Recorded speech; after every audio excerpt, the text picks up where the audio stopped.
Hey guys, I'm going to be giving you tips on how to prepare for your first Brazilian wax. Now, I have been a waxer for 5 years now, so this is going to give you the best results possible for your first Brazilian wax. So make sure you do these key things.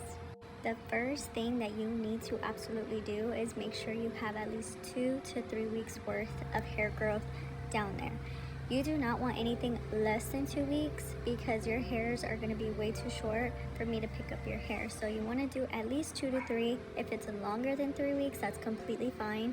Do not trim it. Just let it be. I will take care of it, girl. Because sometimes when my clients trim before they come in, they trim it too short and then they have all this uneven ass hair and I can't pick it up properly. So if it's long, just let it be, okay?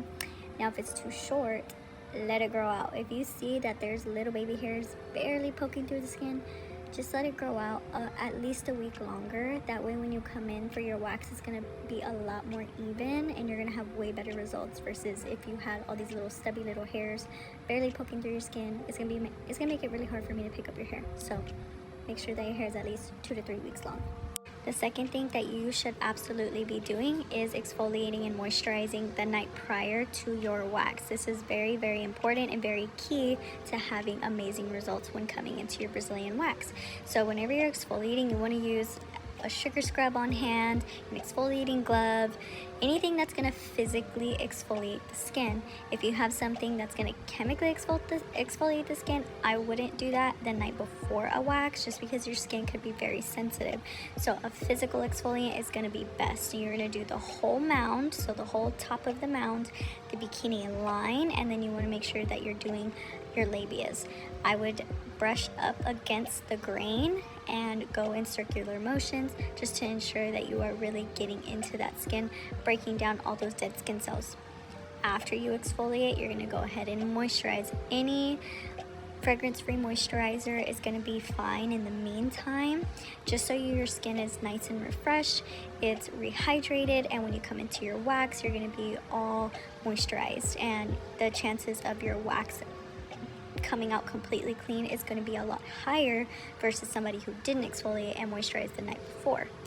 You do not have to worry about having the right products before you come into getting your wax appointment because I always have product typically available for my clients. That way you have something high grade, high quality, and professional use products at home.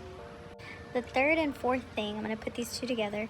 You want to make sure that you are coming in with loose and comfy clothing. Please do not come in with tight Spanx, leggings, pants, anything that's going to be uncomfortable to have on after a Brazilian wax. You definitely want to be wearing something loose and comfy.